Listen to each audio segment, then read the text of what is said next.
Sometime in the 3rd century BC, the Parisi, a tribe of Celtic Gauls, built a defensive fortification on a natural barrier, an island on the River Seine. Their fortified village held off all invaders until 58 BC with the arrival of the Romans. The Romans called their new settlement Lutetia, meaning marshland. They transformed it into a typical Roman city, with bridges linking the island with both sides of the Seine. They expanded the Parisian village onto the river's left bank. It's still known today as the Latin Quarter. Florence Saragossa specializes in Roman history. The Romans were the first town planners of Paris because they knew how to exploit the natural layout of the land perfectly. The new settlement grew up the slopes of the left bank away from the river and the constant floods that inundated the area at that time. Soon, Roman Paris boasted all the features of their expansive empire, some remarkably well preserved to this day. Lutetia was a fairly small town in the Roman Empire, but it had all the typical architectural features of a Roman town, including baths. Roman Paris may have been small, but it was wealthy. 2,000 years ago, this is where their advanced technology was most evident, with baths for the elite. Up to 500 people a day would come here to wash and do business.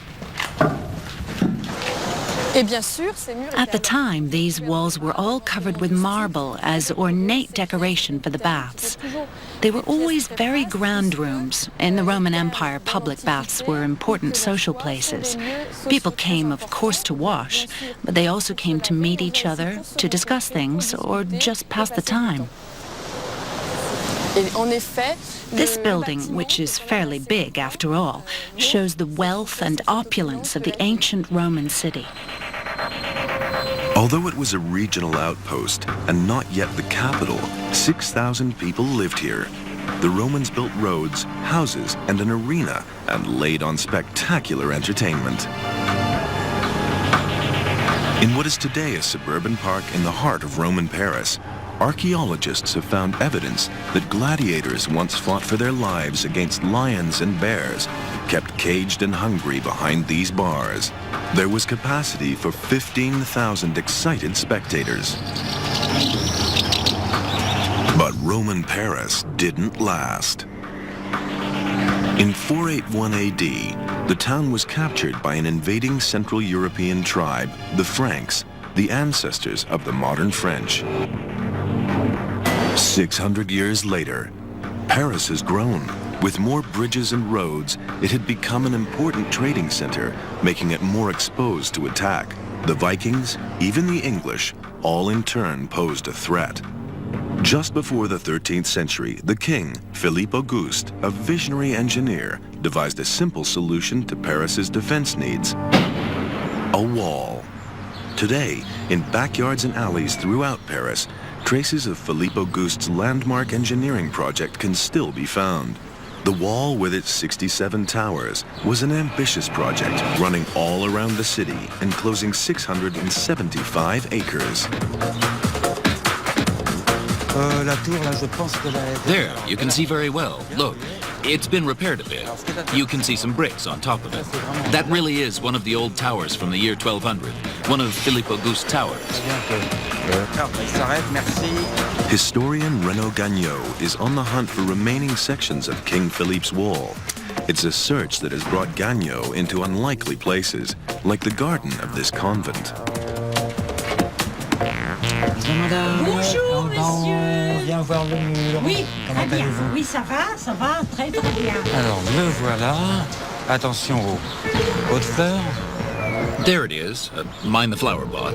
Voilà un beau vestige là. These are some really fine remains that have a special feature. Look here at the slope of the hill. I think it must have been built very quickly, but it's still a wall of cut stone, even though it's uneven. Attention, surprise, c'est juste à droite. It's just down here on the right. In most of Paris, the wall is hidden or been destroyed, but in one part, it's still possible to see its true scale. You can see this part of the wall really well. It's one of the sections where it's best preserved. Sur autant de mètres.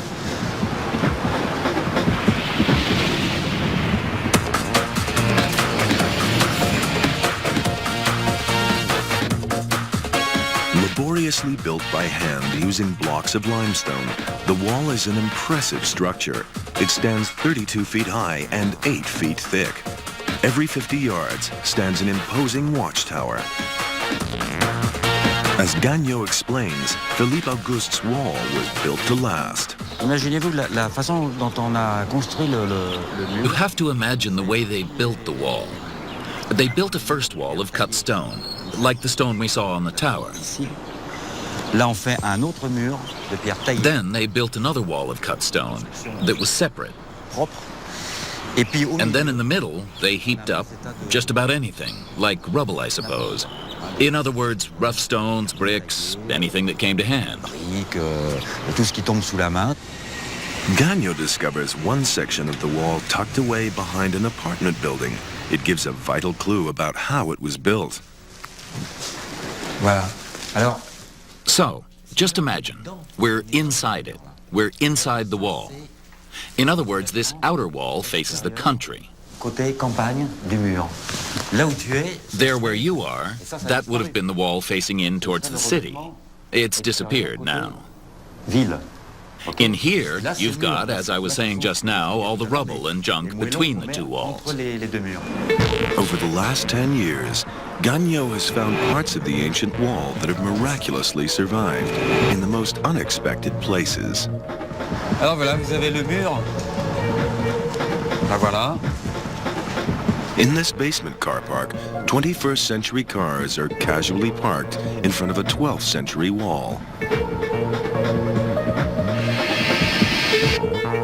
Above the car park, in this concert hall, students listen and play unaware that they're sitting next to a wall that is 800 years old.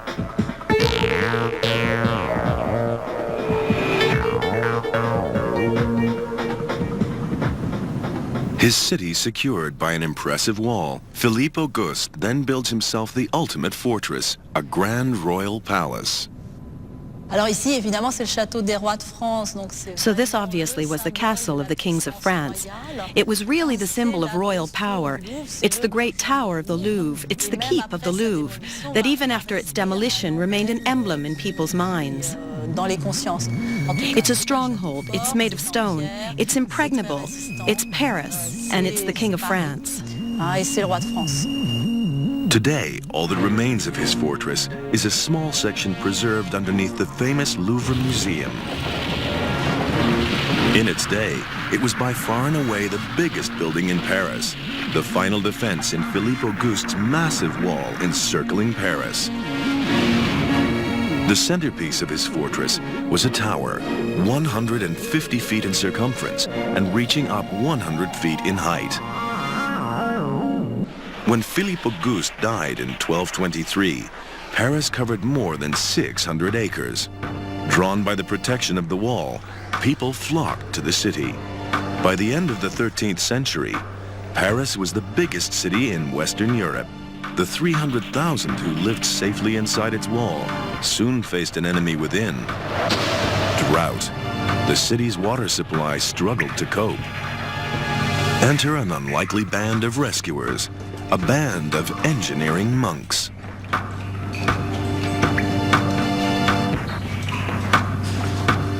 The great French city of Paris depends for its existence on complex feats of engineering, many of them hidden from view. In the 13th century, drawn by the prospect of work and wealth, over 300,000 people crammed into Paris's squalid streets. Paris is unique in the world because many of its buildings are constructed using limestone that comes from underneath the city itself. It was now the time of France's most famous king, Louis XIV, known to all as the Sun King. In a show of extravagance, Louis built himself a palace 12 miles outside Paris at Versailles, making it the center of his government. He deserted Paris because it was squalid, overcrowded, and rife with disease, no longer fit for a king. As the 18th century drew to a close, Paris faced its greatest ever sanitation crisis. It was almost the time of the French Revolution, but first Paris had to overcome a different bizarre uprising. A revolt of the dead. In 1785, the population of Paris reached 600,000, packed into slums in the city center. Poverty bred discontent and revolution. Houses were packed, poverty rife, sanitation almost non-existent, disease commonplace, life expectancy 40 years. Death was on every squalid street corner. Paris's corpses were buried in a few large cemeteries in the heart of the city, but these were overloaded, stuffed with rotting bodies. Paris was once more on the brink of a public health crisis. The smell was unbearable, and the air thought to be full of disease. The order went out. Remove all corpses. No more burials in central Paris. The bones were moved to these disused quarries. Gilles Thomas has written a history of this period. The first cemetery that was transferred here was the St. Innocent Cemetery. 22 Parisian churches had used it for at least 10 centuries, and it was totally full. The bodies were piled up 10 feet above the level of the street, so that shows how full it was. What they didn't know was that every rain shower washed through the corpses piled high in the cemeteries, carrying dangerous bacteria through the soil and into the water table. Every bucket of well water was a bucket of poison. There were bizarre accidents. At the end of the 18th century, mass graves exploded. Some people went down into their cellars and opened the door, and instead of finding neatly stacked wine bottles, they found piles of corpses. So for public health reasons, they decided to empty the cemetery. Every night for 2 years, gravediggers exhumed the corpses from St. Innocent. Supervised by a priest, it was a grisly task attracting ghoulish onlookers. The bones were brought here to consecrated underground burial chambers or catacombs, at the time well outside the city's boundaries. The catacombs were created from disused quarries that once provided limestone to build the bridges and churches of Paris. They extend for miles underground. This place was officially consecrated so it could take all the bodies from all the Paris cemeteries that were emptied from 1786 onwards. The bones were transferred at night. Carts were filled with bones. These carts were then covered with a black cloth. In front of the cart, a priest sung the burial service. It was all done at night so as not to upset the people too much.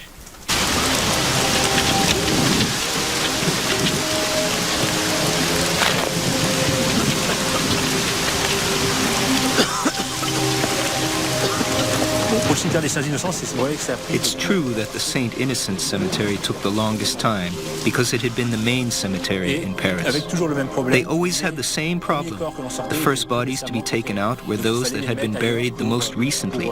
They hadn't decomposed, so they had to be taken off to be stripped in line while they carried on removing the bodies buried below.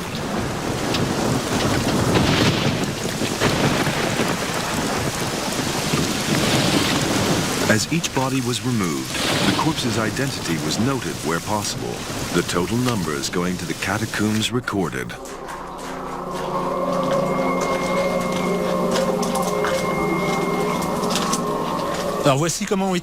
So this is how the bones were laid out. The principle is the same as a dry stone wall. You form a heap, a stack of long bones. Behind them, you throw in all the broken bones, the small ones. You make a dry stone wall, and you put a mass of bones behind it.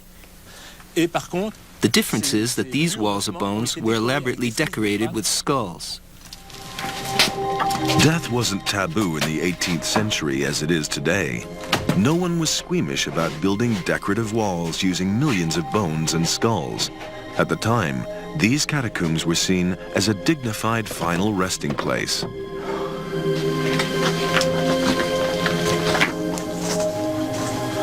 Voilà par exemple, ossements du cimetière. Here you are, bones from the St. Innocent Cemetery laid to rest in April 1786. So these really are the first bones placed here. Eventually, all the cemeteries of central Paris were emptied. Slowly, carefully, as the bodies of 6 million people were laid to rest in a macabre arrangement, another revolt broke out, this time among the living.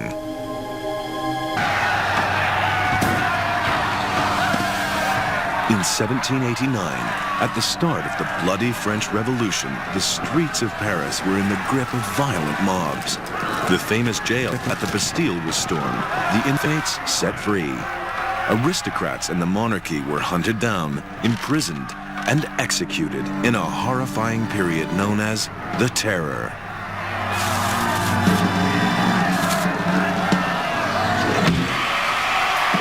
In place of the king, France installed a republic, and in 1804, Napoleon Bonaparte crowned himself emperor. Napoleon made Paris grand enough to be the capital of his expanding empire. He built the Arc de Triomphe, the Triumphal Arch, in honor of his military conquests. But it is Bonaparte's nephew, Napoleon III, who is destined to have the greatest impact on modern Paris. By 1850, the population of Paris was 1 million. The city groaned under the weight of too many people in too small a space. Traffic was at a halt, trade static. Emperor Napoleon III, nephew of Napoleon Bonaparte, drafted a radical new plan to rebuild Paris, to build wide streets, improve traffic flow, and clear the slums that fostered unrest and violence. You had many winding streets, you had decaying houses, overcrowded houses, slums, also the streets were not clean. It was really a city of the old times.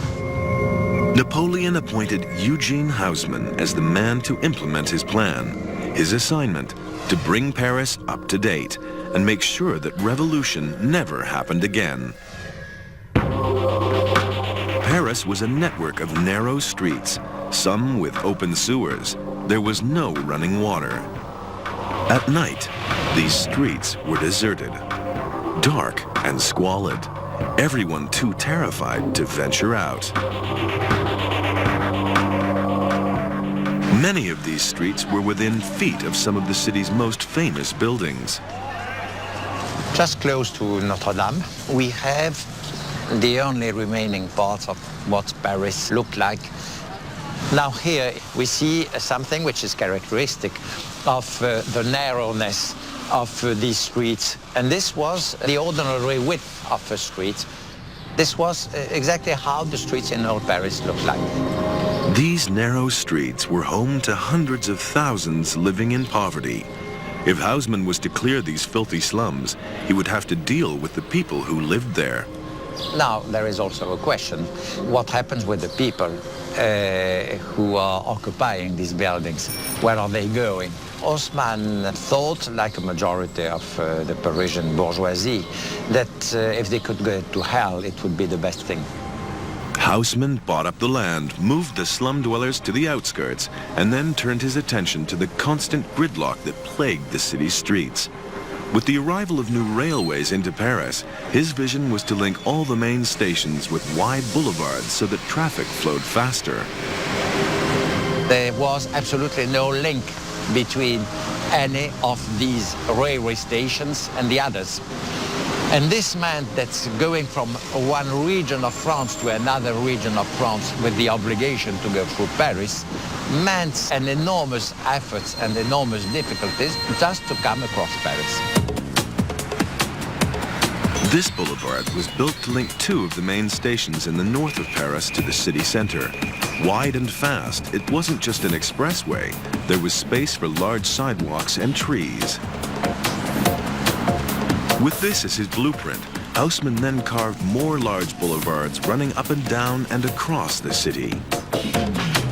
He built more roads radiating off the Arc de Triomphe, another grand Parisian landmark, and he widened the Champs-Élysées, the most famous boulevard in the world.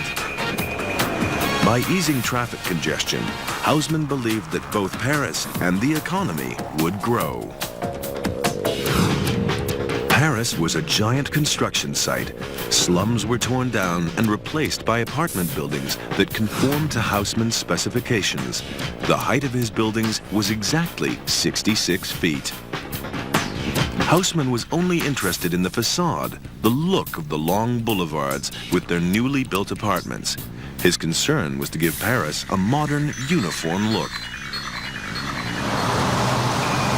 There we can see the typical Haussmann buildings with the always orderly shop on the ground floor, then the mezzanine, then the first floor with a full balcony, the second, the third one with small balconies, and then the one which is, let's say, perhaps the most difficult to rent because it's higher and you don't have the elevator when it is built, but you have a full-scale balcony on the top which enabled you to benefit the view and also the fresh air. But Haussmann's grand design had a second, secret agenda. His wide, straight boulevards owed as much to military strategy as they did to urban planning. Little did Parisians know, but Haussmann was about to make their city ideal for soldiers to stop rioting. The problem of security never has been absent from Napoleon's preoccupations. There had been so many riots with bloodsheds, with destruction, etc., that nearly all the population of Paris really wanted to have security in Paris. In the middle of this square, in the east end of Paris, a cavalry regiment. Mounted soldiers were in these barracks to control this side of Paris, historically where riots and revolution usually started.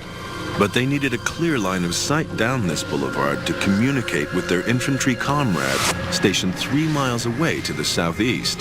The problem, this new boulevard needed to cross over the obstruction of a canal that brought water and freight into Paris. A bridge over the canal would have blocked their view and made it easier for rioters to erect barricades and cut off this part of Paris. Haussmann's radical and costly solution was to order his astonished engineers to dig the canal underground for over a mile, so there was no need for a bridge at all. It was an extraordinary feat of engineering, taking just 2 years to complete. There was no electricity at the time, and running shipping through this underground canal in the center of Paris in complete darkness was unthinkable. The engineers came up with an ingenious solution to provide both light and air. In this tunnel, apart from the few illuminated signs that you can see in front, there's no electricity, no electric lighting. All the navigational lighting comes from skylights, which are cut into the roof. You can see one of them. It's just up here.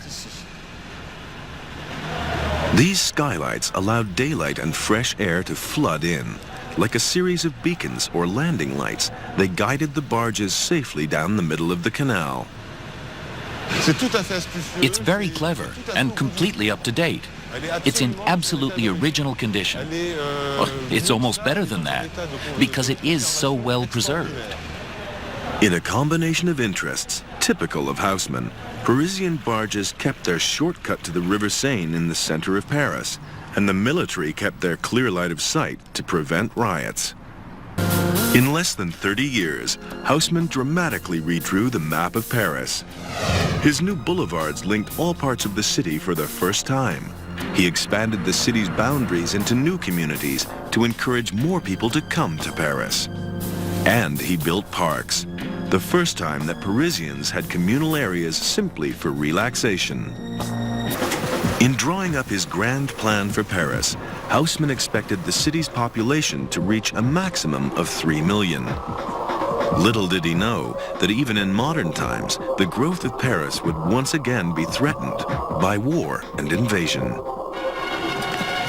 In 1940, Paris suffered a final humiliation. The city was invaded once more.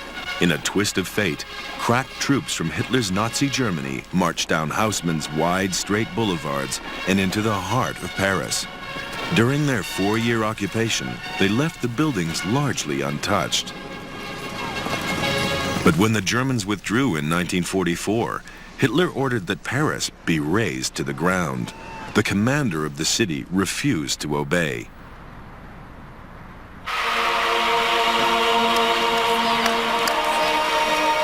As U.S. troops liberated Paris, they found it just as Haussmann had designed it.